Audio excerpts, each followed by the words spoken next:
All right, everyone, let's get back into this exciting book of Cabin on Trouble Creek. Part 2, Chapter 8. Have you ever been lost before? Really lost? Well, I have.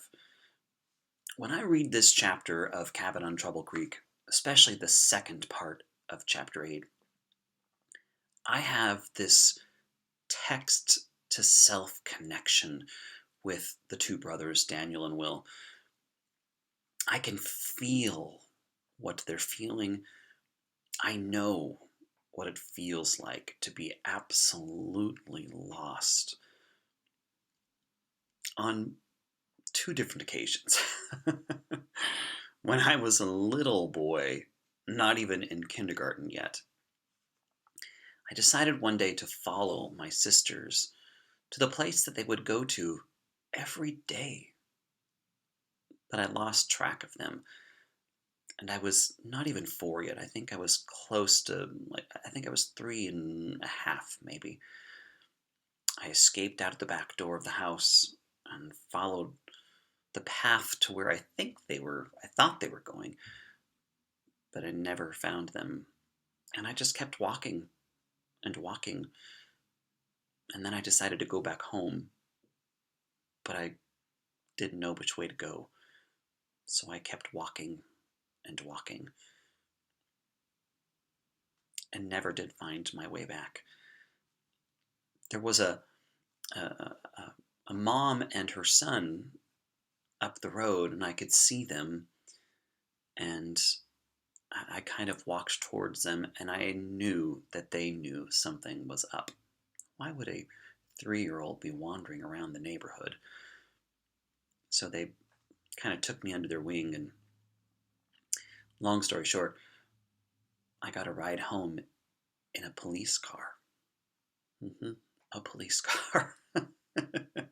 I wasn't in trouble, the police officer told me. He was just going to take me home. And he did. And oh, I felt so much better. And then the next time I got lost, I was at the grocery store with my mom. Well, it wasn't really a grocery store. It was kind of a place where you could buy many different types of things, and there was a toy section, and my mom let me look at the toys, and uh, she was just right there in the same aisle as me. And I got confused. I turned the wrong direction and I didn't see her. But if I would have just turned all the way around, she would have been there. So when I turned the wrong direction and I didn't see her, I started walking in that same direction. And I kept walking and I kept walking. And I never found her. And so then I panicked. And again, I was somewhere around 4 or 5 at this point, still young. And then I did the worst thing ever. I decided to leave the store and find the car. So then I left the store and went out into the parking lot and tried to find the car, but I couldn't find the car either. And somebody saw me wandering the parking lot and brought me back into the store. And then they did one of those things that's really embarrassing. Will the mom who has lost their child, his name is James, please report to the customer service station? Well, that was embarrassing. But we were reunited. My mom was in a panic, and she hugged me. And then the next time, yes, there was a third time, I was in middle school. Yeah, maybe high school. Maybe I was a freshman in ninth grade. And I was up in the state of Alaska visiting uh, my mom, who moved up there with my stepdad. And I was with my brother, who's 3 years younger, and my cousin Patrick, who is 1 year younger than me. And we saw this gigantic deer, this big. It was like a 4 point, and so we chased after it, and we were in the forest, running and running and running, and we were going down the gullies, and then jumping over creeks and going back up the other side and then down this hill, down into the canyon and get back up. And it was lots of fun, and it just kept running from us. And then we lost it. And we laughed and laughed and laughed. And then none of us could remember the way back. And that's what's happening with Daniel and Will in the middle of the woods, in this gigantic forest, with the trees so thick and dense that they're crowding the space. And if you look up the canopy of leaves, you cannot even see the sky. Well, here they are. Chapter 8, Part 2. Daniel heard something behind him. A small, skittering sound. Turning quickly, he saw a black squirrel running across the top of a broken, mossy log, and then it disappeared. Daniel thought, well, that must be the way they'd come. It had been his first thought, so most likely it was the right one. I say the cabin is this way, he said to his brother Will. And Will didn't argue for once. Picking up the bucket, he followed Daniel. Look for the trees where we gathered nuts, Daniel said. But that wasn't easy. There were so many trees, and the boys had been looking at the ground, not at the trees, while they were collecting nuts. He should have made a mark, Daniel thought. Ablaze with his knife on a tree trunk every so often. That was what Pa would have done. But he had relied on the sun, and it had let him down. It wouldn't matter, though, if he'd chosen the right way home. This was a lesson learned, and one he would never forget. Daniel scanned the trees up ahead. It seemed like they had walked far enough. Shouldn't they be seeing the opening where their cabin stood? I think it's that way, Will said suddenly, and he pointed off to the left. I remember that chestnut tree. It's the one the bear was in. Bounding ahead, Will circled the tree. The path should be right here, he said, and then shaking his head in disappointment, he muttered, But it isn't. They sat down to rest. The sky had grown darker still, Daniel noticed. Rain was definitely on the way. Soon they wouldn't be able to see where they were going. We better keep walking, he said. Maybe we're almost there. They trudged on. But no clearing opened up in front of them. No cabin, no path, no creek. Daniel could barely see where he was walking now. He tripped over a tree root and felt pain jolt his ankle. As he got slowly to his feet, the first raindrops touched his face. They looked around for shelter. Over here! Cried Will. A tree had fallen, so its wide circle of roots was raised up, making a kind of slanting roof. The boys scrambled down into a hollow of leafy earth. It made a fair shelter, Daniel thought. They were protected for now from the rain, though if it kept up, water would seep down around them. But for the moment, however, they were dry. Well, the rain did keep up, but more of a misty drizzle than a downpour. The trees above them dripped steadily, and soon darkness came. Looks like we have to stay here for the night, said Daniel. They ate a few nuts for their supper, cracking them open with a heavy rock. They had a sharp taste, not as good as they'd be after they'd aged in their shells a bit longer. But while Daniel was so hungry, he didn't care. Then he and Will smoothed out the leaves and soft earth underneath them. Without blankets, their root shelter felt cold and damp. That didn't seem to bother Will, though. He curled himself up just like old Trooper would, and soon was fast asleep.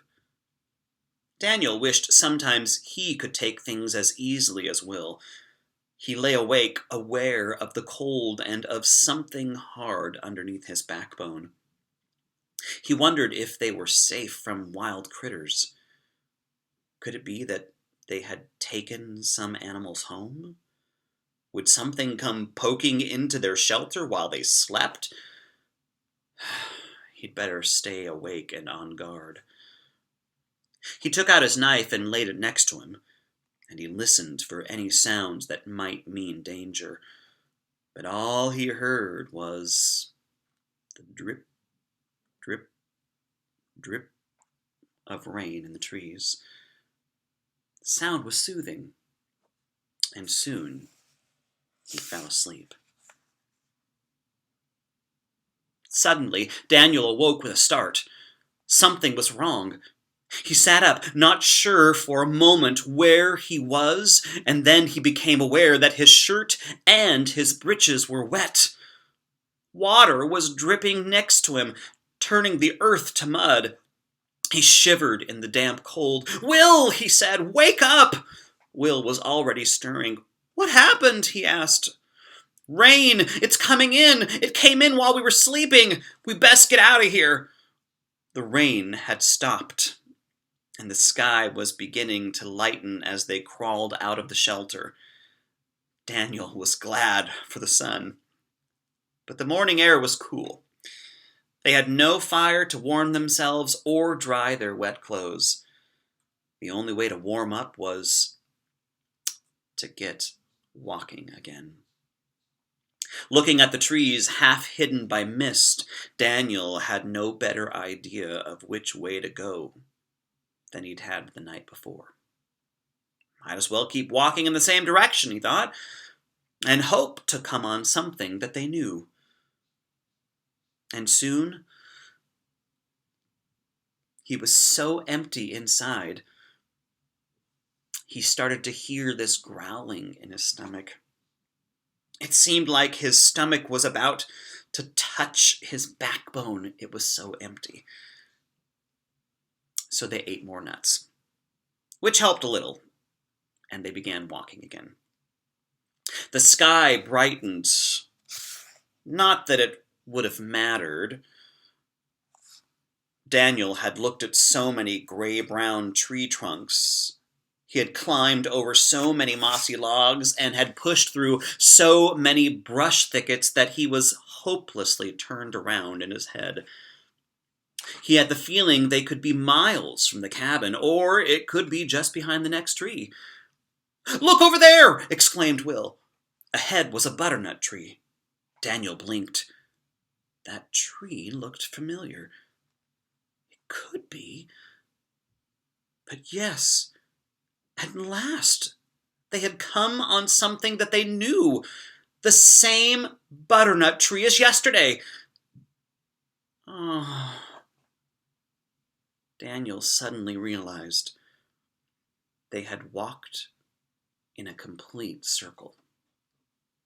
All those hours of walking, and they had come out in the same place they started. What should they do now? Daniel had no notion of what to do. He felt his eyes burn with tears, and he just couldn't think anymore. His head was spinning like one of those little wooden tops that Pa used to carve for Zeke. They were truly lost. It seemed like any direction he thought to go would be the wrong one. And it was no use to go on, he thought. They would never find their way home. Suddenly his knees felt weak, and he sank down under the butternut tree. Will sat down next to him. Reaching into the bucket, he handed Daniel a chestnut.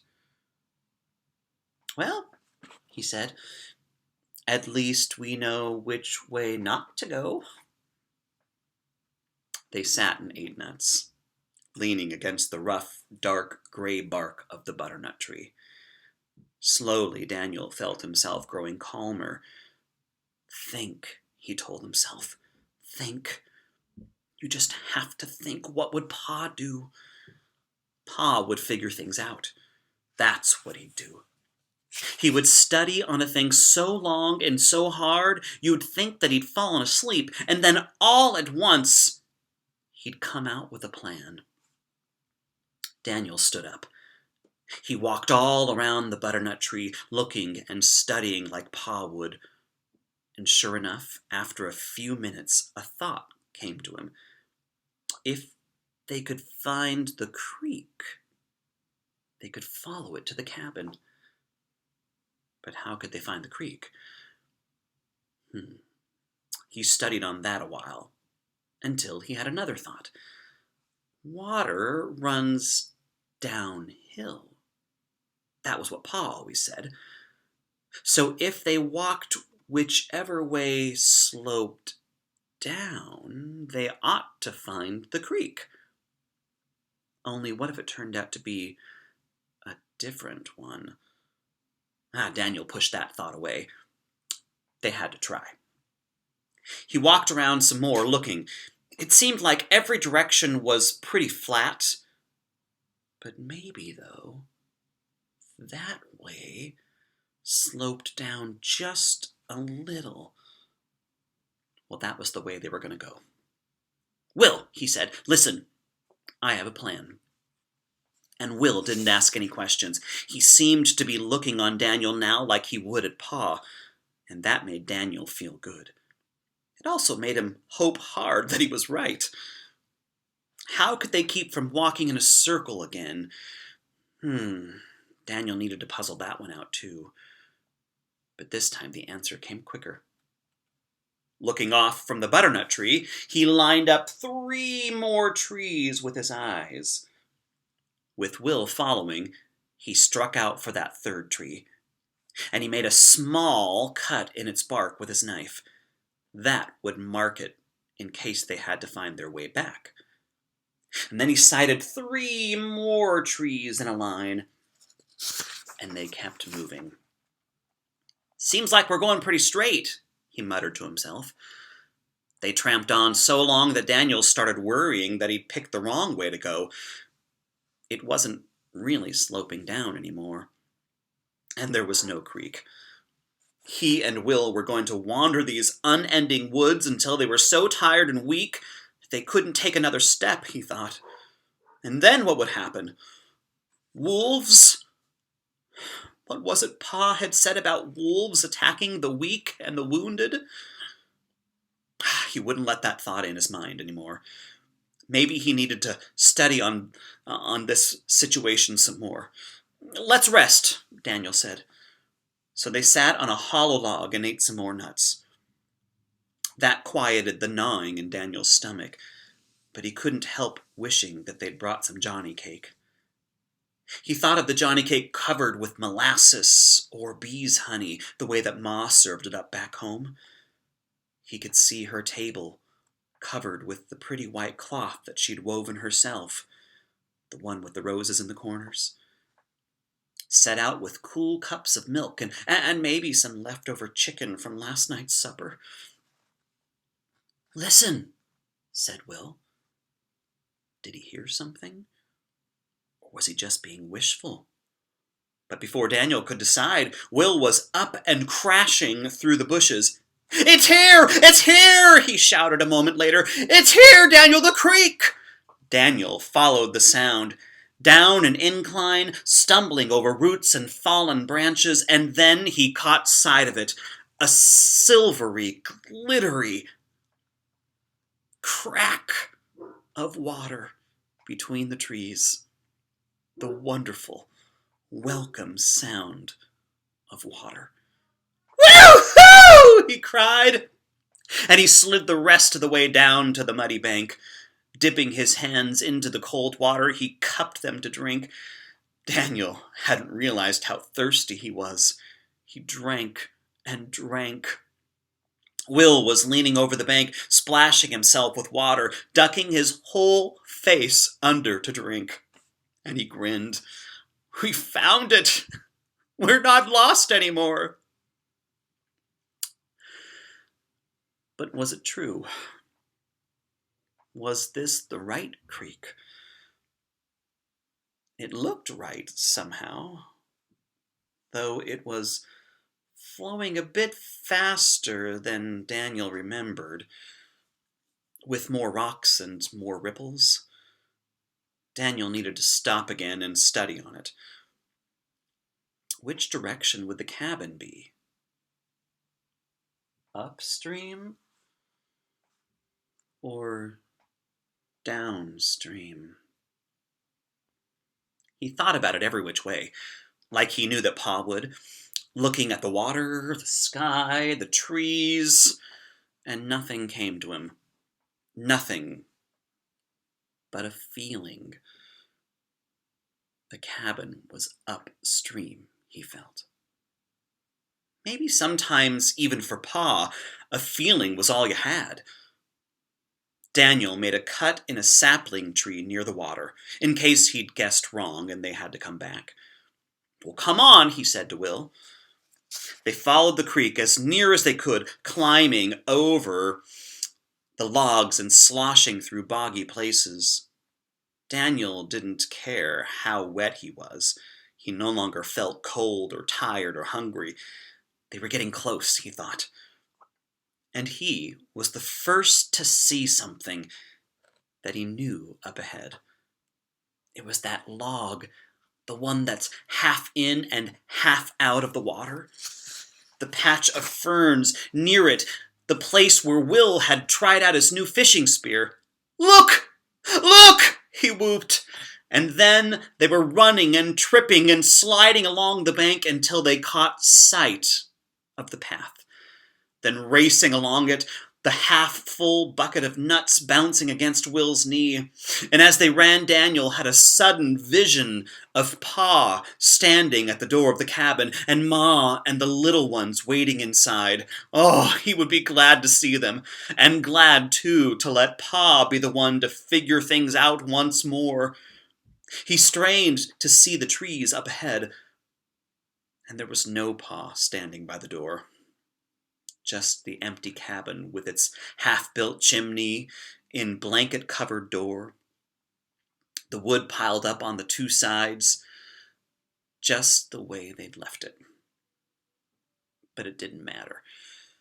Daniel was so glad to see the cabin, to be inside it again, to look on the axe in its place beside the door, and the leaf beds with their blankets, the log chairs, the kettle, the frying pan, and especially the sack of cornmeal next to the fireplace, ready to be cooked up into Johnny cake to fill their empty bellies. It all looked so good to them. "Oh," Will's face frowned. "The fire's gone out." Daniel looked at the ashes, gray and still in the fireplace. There was no need to touch them. They were surely cold. The thing he'd vowed that would never, ever happen. The thing he promised Pa. "Well, we're just going to have to make a new one," he said to Will. And it wasn't easy to start a new fire. Finally, Daniel unraveled some threads from the ragged bottom of his shirt, and piling them on a piece of dry bark, he struck a spark with the flint that Pa had left. With his knife, the spark fell onto the little nest of tinder. Daniel blew on it softly until at last he had a tiny flame. He and Will fed the flame with bits of dry leaves, then more bark. And finally, they had a fire. They were no longer lost. They had a fire. November. Tomorrow begins chapter 9. All right, my friends. Go and brush those teeth. Wash your hands, wash your face, get into your pajamas. Kiss your family goodnight. Tell them you love them. And have a great night.